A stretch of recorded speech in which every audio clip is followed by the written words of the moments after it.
Puji nama Tuhan, Shalom, selamat pagi Bapak Ibu. Apa kabarnya semuanya Bapak Ibu? Sehat ya? Saya melihat orang-orang yang luar biasa pada pagi hari ini. Dan hari ini Bapak Ibu kita sama-sama belajar ya.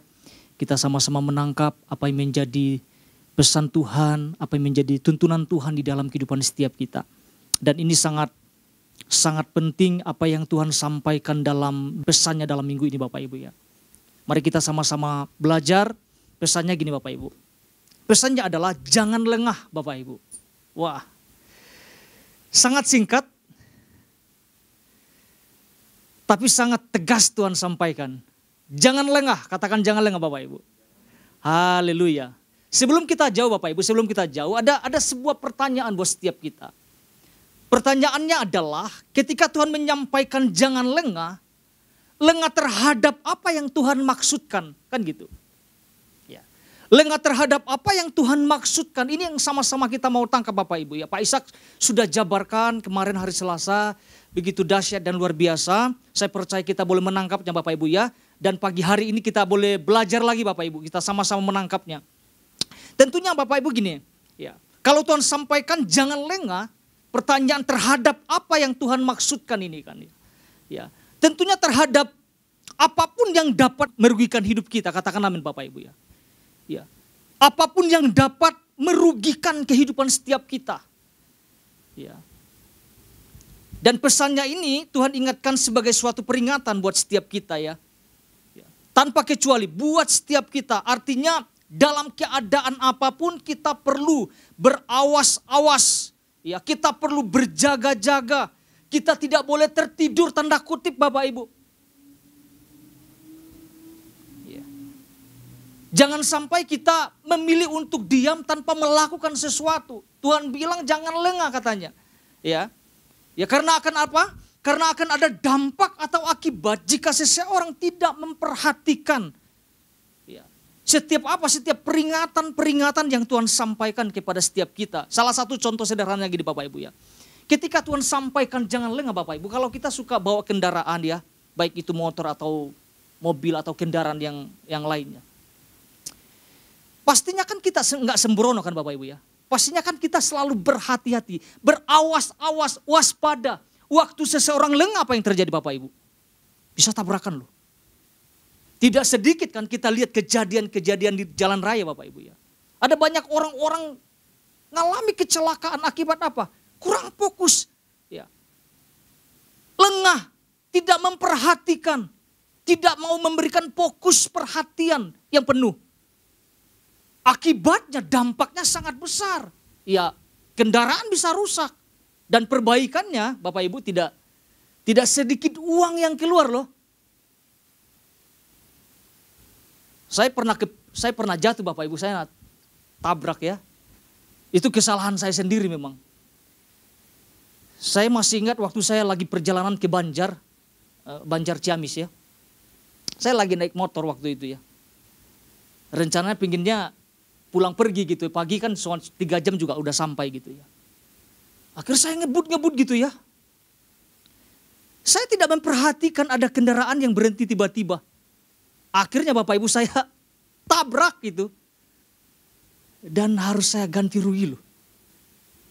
Gak main-main. Gak bisa, damai-damai gak bisa. Harus ganti. Nah gitu loh. Motor rusak dan sebagainya, harus perbaikan yang lebih banyak itu. Akhirnya merugikan.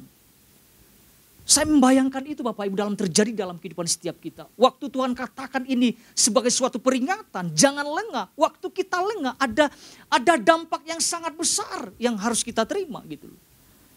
Ya, jadi jangan sampai kita menyepelekan, jangan sampai kita tidak antusias untuk menangkap apa yang Tuhan sampaikan berdasarkan pesannya khususnya dalam minggu ini.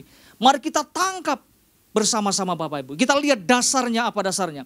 1 Petrus pasal 5 ayat 8. Ini yang mendasari Bapak Ibu pesan Tuhan khususnya dalam minggu ini. Sama-sama kita lihat, sama-sama kita pelajari Bapak Ibu. 1 Petrus pasal 5 ayat 8. Apa yang firman Tuhan katakan di sini Bapak Ibu? Dikatakan gini, sadarlah dan berjaga-jagalah. Lawanmu si iblis, jelas ya, lawanmu si iblis berjalan keliling sama seperti singa yang mengaum-ngaum dan mencari orang yang dapat apa? Ditelannya.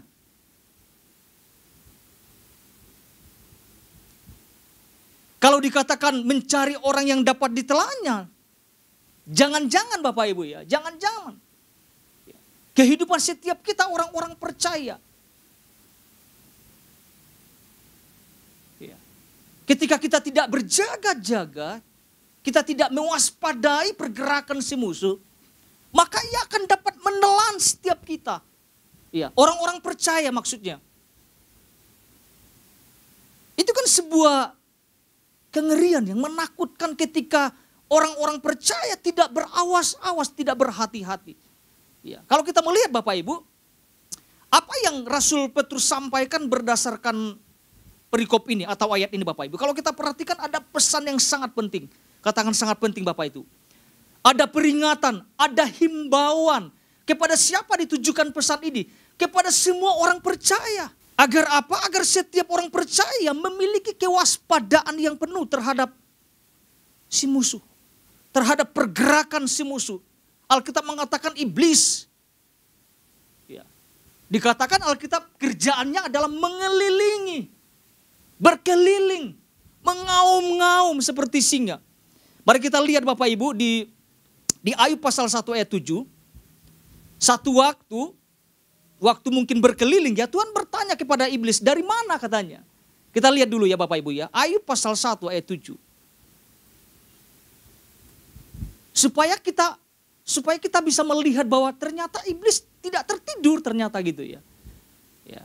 Ayub pasal 1 ayat 7 dikatakan gini. Maka bertanyalah Tuhan kepada iblis, dari mana engkau? Lalu jawab iblis kepada Tuhan, dari perjalanan. Ini bukan lagi liburan Bapak Ibu ya. Dari perjalanan mengelilingi dan menjelajah bumi. Jadi kita bisa lihat hubungan dari 1 Petrus pasal 5 ayat 8 itu. Makanya Tuhan katakan jangan lengah, berjaga-jaga, berawas-awas, waspada. Karena gini, iblis memang berkeliling gitu.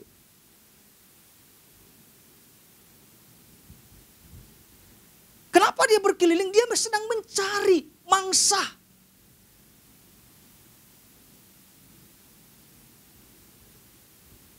Mencari orang-orang yang dapat ditelannya. Pertanyaannya seperti ini Bapak Ibu. Kira-kira siapa saja orang-orang yang dapat ditelan sama iblis ini Bapak Ibu? Ya, secara cepat Bapak Ibu ya. Orang-orang percaya yang sedang tidak membangun iman. Nah itu salah satunya. Orang-orang percaya yang tidak sedang membangun iman. Orang-orang percaya yang sedang tidak melakukan apa-apa. Pak Ishak sampaikan, jelaskan orang-orang yang pasif.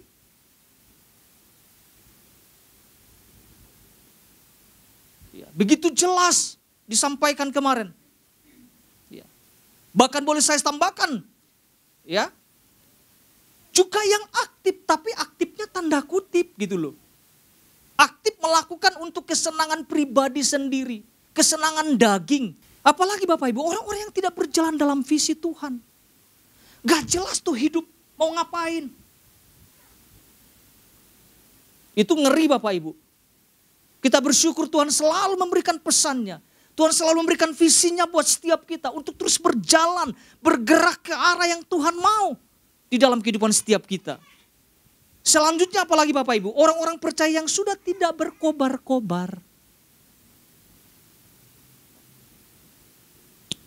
Redup, tidak menyala-nyala bagi Tuhan.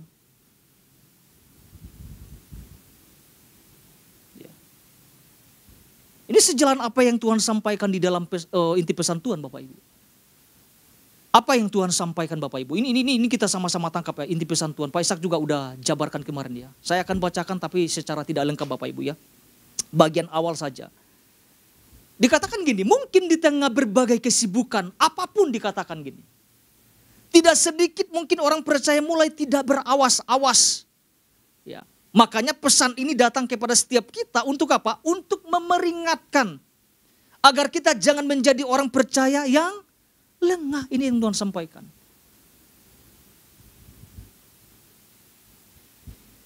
Dan Tuhan ingatkan ini bahwa kita harus menjadi orang-orang percaya yang senantiasa menyadari bahwa kita adalah prajurit-prajurit Kristus.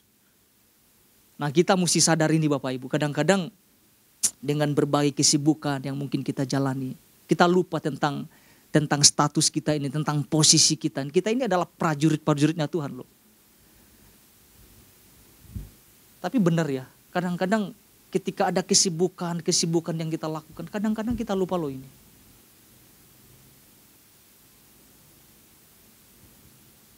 Ya mungkin ada yang mengatakan, wajarlah namanya juga manusia bisa lupa. Harusnya tidak lupa, harusnya kita selalu ingat itu. Kita harus tanamkan kita ini adalah prajuritnya Kristus.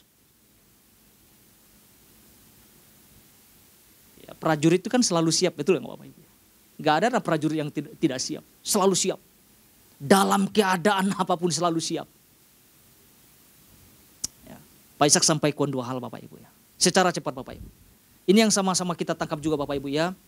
Yang pertama Pak Ishak sampaikan, jangan membiarkan dunia dan berbagai keadaan meracuni kita. Sudah dijelaskan dengan gamblang Bapak Ibu. Ya. Yang kedua, jangan menjadi orang percaya yang pasif. Coba kalau kita renungkan Bapak Ibu, kita lihat keadaan kita sekarang. Orang-orang terdekat kita lihat. Kadang-kadang ya kita temukan cenderung pasif betul. Dari mana dasar saya melihat? Ibadah saja ya, ibadah saja. Mesti diingat-ingatkan. Ibadah itu gak perlu diingatkan. Tapi kalau ada orang yang masih mengingatkan, aduh itu sedang lagi pasif itu. Berdoa pasif.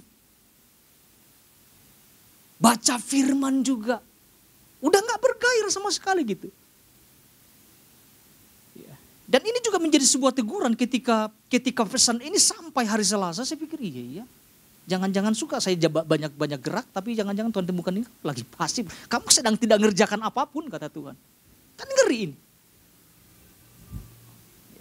Kita mengklaim kita sedang lagi sibuk, aktif melayani Tuhan. Tuhan bilang enggak, kamu sedang pasif. Kamu sedang melakukan untuk kamu, bukan untuk aku kata Tuhan. Baik dalam pekerjaan apapun yang Tuhan percayakan. Biarlah Tuhan melihat kita aktif melakukannya sesuai dengan apa yang Tuhan ukur dalam kehidupan setiap kita. Katakan amin Bapak Ibu. Jangan kita ngomong aktif tapi bersih kita. Itu salah buat saya. Aktif berdasarkan apa yang Tuhan mau dalam kehidupan setiap kita. Pagi hari ini Bapak Ibu saya tidak akan panjang-panjang. Kita akan belajar satu hal pagi hari ini Bapak Ibu. Sederhana Bapak Ibu ya. Ini yang sama-sama kita tangkap Bapak Ibu. Jangan menjadi orang percaya yang suka berteman dengan musuh. Nah kita mau lihat apa maksudnya ini Bapak Ibu ya. Jangan menjadi orang percaya yang suka berteman dengan musuh. Pak Ishak sampaikan jangan terlalu baik-baik. Ada banyak orang salah artikan ini Bapak Ibu ya. Harus ada garis tegas yang jelas itu maksudnya. Ya, saya renungkan apa yang dijabarkan Pak Ishak kemarin. Harus ada garis tegasnya betul. Kalau nggak ada garis tegas buat setiap kita, selesai kita. Kita sulit membedakan mana kawan, mana lawan. Merangkul itu boleh, tapi iblis nggak boleh kita rangkul dalam pekerjaan-pekerjaannya. Ya. Musuh yang dimaksud di sini bukan sesama manusia, Pak Ishak sudah jabarkan. Bukan orang tua kita, bukan pasangan, bukan saudara. Bukan rekan pelayanan, bukan. Itu bukan musuh kita. Musuh kita adalah iblis. Katakan iblis Bapak Ibu. Ya. Gak punya kekuatan apapun sebenarnya, cuman ulet aja dianya gitu. Sengatnya sudah dihancurkan. Cuman masalahnya tekun gak tidur dia gitu kan. Ya, kita bisa lihat di dalam Ayub pasal 1 ayat 7. Berkeliling. Kita bisa lihat Bapak Ibu. Ketika mungkin kita mengatakan enggak berteman kok sama ya kegelapan ini.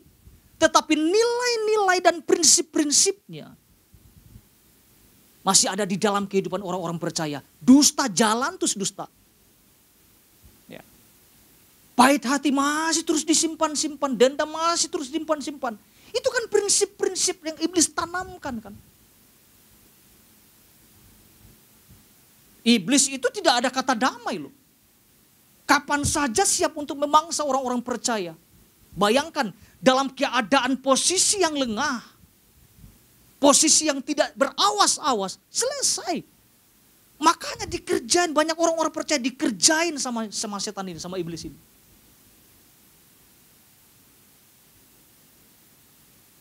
Jangan dirangkul, dilawan, dikalahkan dengan kuasa yang datang dari Kristus. Mari kita perhatikan prinsip-prinsipnya.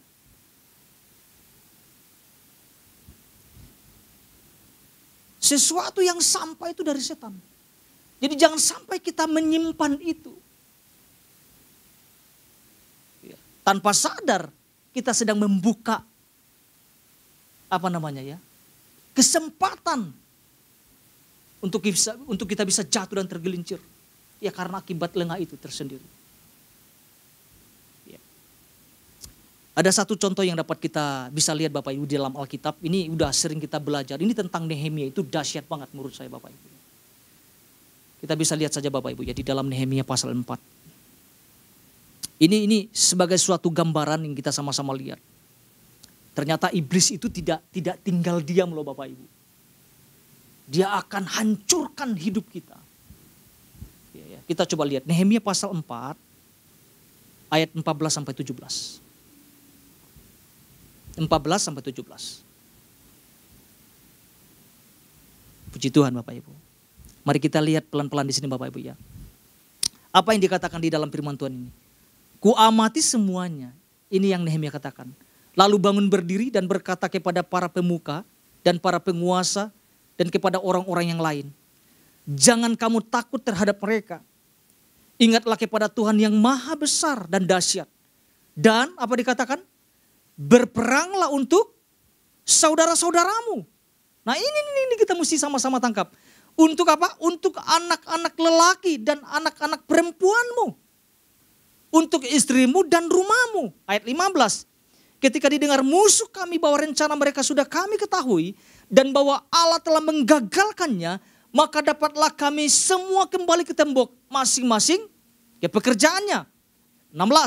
Sejak hari itu sebagian daripada anak buahku melakukan apa? Pekerjaan. Dan sebagian yang lain memegang apa? Tombak, perisai, dan panah. Dan mengenakan baju zirah. Sedang para pemimpin berdiri belakang segenap kamu Yehuda. Ayat 17. Yang membangun tembok. Orang-orang yang memikul dan mengangkut melakukan pekerjaan. Dengan satu tangan. Dan dengan tangan yang lain apa?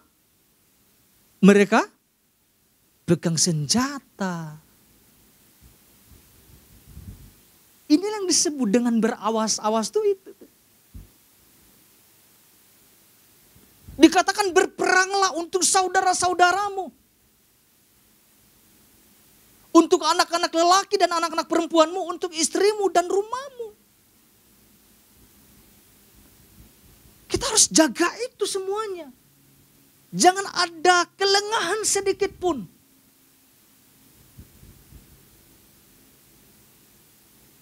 Sambil bekerja pegang pedang Bapak Ibu. Itu dahsyat itu. Itu gak main-main. Nehemia sampaikan itu tidak main-main. Dan dilakukan gak dilakukan.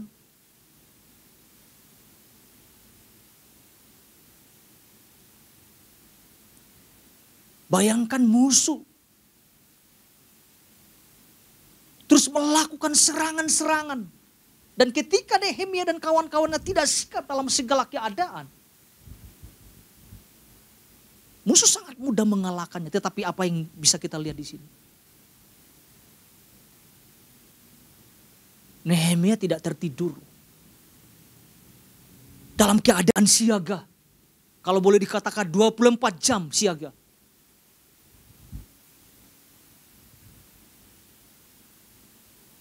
Jangan sampai, saya maksudnya gini Bapak Ibu, saya tangkap dalam ayat ini. Jangan sampai kita berjaga-jaga tetapi di dalam rumah kita juga gak melakukan jaga-jaga. Ada istri, ada anak, hati-hati itu. Semua harus memang berjaga-jaga. Tetapi kalau urusan udah ngomong tentang keluarga, ngomong rumah, anak, saudara, anak laki-laki, anak perempuan, itu gak ada urusan untuk santai-santai, gak ada. Harus selalu ada imam yang aktif untuk mengingatkan itu. Nah, pesan ini mesti sampai kepada setiap keluarga kita. Jangan lengah. Jangannya kita udah siap-siap, siaga, yang lainnya santai-santai gitu. Ketika Tuhan sampaikan jangan lemah, kita harus memperhatikan semuanya. Bahwa jangan ada sedikit pun kelengahan yang terjadi. Dan ini Tuhan tegas sampaikan kepada setiap kita. Pesannya sangat singkat memang, jangan lengah. Tapi Bapak Ibu ambil waktu coba renungkan. Tertutup mata sedikit saja, kita selesai. Iblis bisa kerjain kita. Musuh selalu mengintai loh. Musuh itu tidak tinggal diam. Gak ada capek-capeknya berkeliling. Menjelajah bumi dikatakan. Jangan sampai kuasa kegelapan ini terus bekerja kita. Ya orang-orang percaya Bapak Ibu sorry ya. Orang-orang percaya jangan sampai santai-santai saja gitu. Tuhan sudah bilang jangan lengah. Masih santai-santai saja.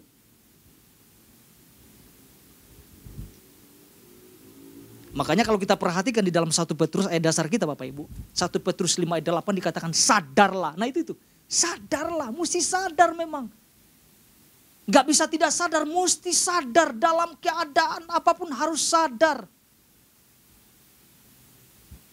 Pernah gak tertidur gini Bapak Ibu? Tidur memang tidur tapi kelihatannya kayak sadar. Saya selalu suka ngalamin kayak gitu ya. Suka kebangun gitu. Jangan langsung tidur selamanya Bapak Ibu maksudnya. Jangan kayak orang, aduh memang perlu kita istirahat yang tenang gitu dan sebagainya. Tetap dalam posisi tidur kita berawas-awas itu maksudnya. Ya. Jangan sampai ada maling ya, nggak tahu apapun nanti yang terjadi. Kemalingan nanti. Dikatakan sadarlah itu bangun dari tidur. Itu artinya. Ketika di dalam 1 Petrus pasal 5 ayat 8 dikatakan sadarlah, artinya bangun dari tidur gitu. Kita lihat di dalam 1 Tesalonika pasal 5 Pak Bu. 1 Tesalonika pasal 5 ayat 6 sampai 8. Makanya Alkitab sampaikan ini kepada setiap kita ayat 6, 7 dan 8 Bapak Ibu. 1 Tesalonika pasal 5 ayat 6 sampai 8. Ini yang Alkitab sampaikan buat setiap kita Bapak Ibu. Sebab itu baiklah jangan kita tidur seperti orang-orang lain. Bukan berarti tidak boleh tidur ya. Jangan kita tidur seperti orang-orang lain. Tetapi berjaga-jaga dan sadar dikatakan. Sebab mereka yang tidur waktu malam. Dan mereka yang mabuk waktu malam. Nah keinginan daging lagi ujung-ujungnya. Ayat 8, tetapi kita. Ya kita orang-orang percaya. Yang adalah orang-orang siang. Baiklah kita sadar diulangi lagi. Berbaju jirakan iman dan kasih. Dan berketopongkan pengharapan keselamatan. Puji nama Tuhan Bapak Ibu. Apa yang ditekankan di sini sadar dan berjagalah.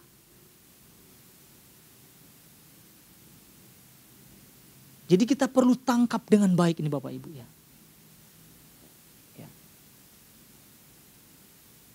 Jadi jangan sampai kita tidak meresponi apa yang Tuhan sampaikan berdasarkan pesannya dalam minggu ini. Kita sama-sama belajar Bapak Ibu, kita sama-sama tangkap. Kita sama-sama mau melakukannya di dalam kehidupan setiap kita. Selanjutnya yang di Bapak Ibu, selanjutnya. Seperti apa orang yang disebut lengah ya. Kita akan lihat lagi dua bagian ini Bapak Ibu ya. Seperti apa orang yang disebut dengan lengah. Dua hal ya Bapak Ibu. Yang pertama bagian A. Orang yang disebut lengah adalah orang yang mengendorkan. Nah ini nih. Orang yang mengendorkan semangatnya dalam mengiring Tuhan. Ya. Nggak semangat melayani, ya, tidak bergairah, suam-suam, nah itu tuh, suam-suam tuh. Dikatakan Alkitab tidak dingin, tidak panas, artinya nggak jelas Bapak Ibu. Itu disebut dengan lengah tuh itu. Mari kita lihat di dalam Roma pasal 12 ayat 11. Di dalam surat Roma pasal 12 ayat 11. Dikatakan apa? Janganlah hendaknya kerajinanmu kendor tuh.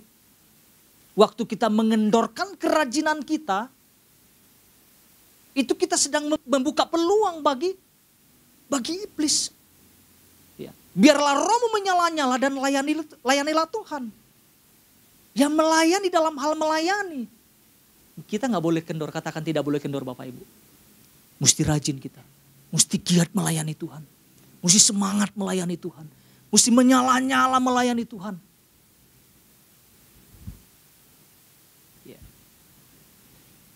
Iman gak boleh kendor. Bagaimana kita bisa mengalahkan kuasa kegelapan kalau iman kita kendor Bapak Ibu. Ya. Kalau kita lihat di dalam 1 Petrus pasal 5. Lawanlah dia dengan iman yang teguh. Bukan iman yang seadanya. Alkitab gak jelasin itu. Tetapi iman yang teguh. Tidak ada istilah berhenti sejenak. Berdoa berhenti sejenak, melayani berhenti sejenak. Itu gak ada kayak gitu, kata-kata kayak gitu. Itu pembiaran, itu lengah menurut saya. Saya sangat bising mendengar, saya mesti istirahat dulu dalam agak apa ya, saya dengarnya itu kurang pas gitu. Kok ada berhenti pelayanan, bingung.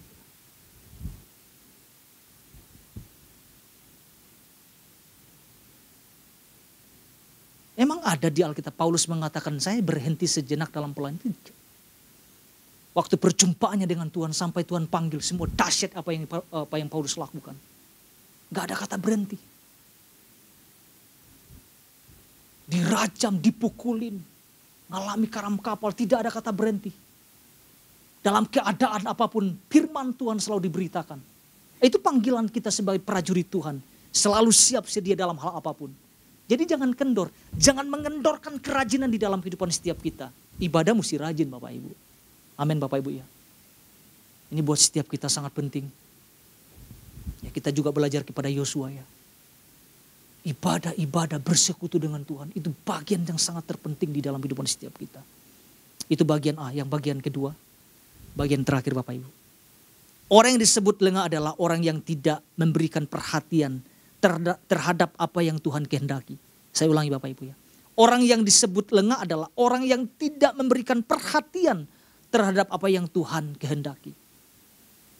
Ya. Hidup sembrono, hidup suka-suka. Ini kan salah satu contoh yang dilakukan anak-anak Imam Eli Bapak Ibu. Mereka dursila, mereka tidak mengindahkan apa yang Tuhan kehendaki. Bisa dilihat di dalam 1 Samuel pasal 2 ayat 12. Kita gak perlu bacakan Bapak Ibu. Mereka hidup sembrono. Tidak mau memperhatikan apa yang Tuhan kehendaki. Mereka melakukan apa yang mereka sukai. Menurut ukuran kedagingan mereka. Itu lengah. Tidak melihat apa yang Tuhan kehendaki itu sesuatu yang dahsyat. Mereka melanggar. Mereka bertindak suka-suka. Tanpa memperhatikan sesuatu yang benar di dalam kehidupan mereka. Mari kita lihat ayat dasarnya Bapak Ibu. 1 Petrus pasal 4 ayat 2-3. 1 Petrus pasal 4 ayat 2-3. Puji Tuhan Bapak Ibu. Dikatakan apa? Supaya waktu yang sisa jangan kamu pergunakan menurut keinginan manusia. Nah itu dia tuh. Supaya waktu yang sisa jangan kamu pergunakan menurut keinginan manusia. Tetapi menurut apa? Kehendak Allah, itu dia. Jadi fokus kita supaya kita tidak lengah, fokuslah kepada kehendak Tuhan dalam kehidupan setiap kita. Ayat 3 mengatakan, sebab telah cukup banyak waktu kamu pergunakan untuk melakukan kehendak orang-orang yang tidak mengenal Allah. Kamu telah hidup dalam rupa-rupa hawa nafsu, keinginan, kemabukan, pesta pora, perjamuan minum, dan penyembahan berhala yang terlarang. Ini kita mesti udah buang itu. Kalau hal ini masih terjadi, apa yang orang dilakukan di luar sana Bapak Ibu. Maka kita sedang membuat sebuah peluang buat kesempatan kepada iblis untuk menghancurkan. Mengambil sesuatu keuntungan dalam kehidupan setiap kita. Ya. Dikatakan waktu sisa ini kita mesti pergunakan untuk melakukan kehendak Tuhan. di dalam kehidupan setiap kita. Jadi hal ini yang sama-sama kita tangkap bersama-sama Bapak Ibu. Yang Tuhan ingatkan berdasarkan pesannya adalah jangan lengah. Tuhan Yesus memberkati setiap kita.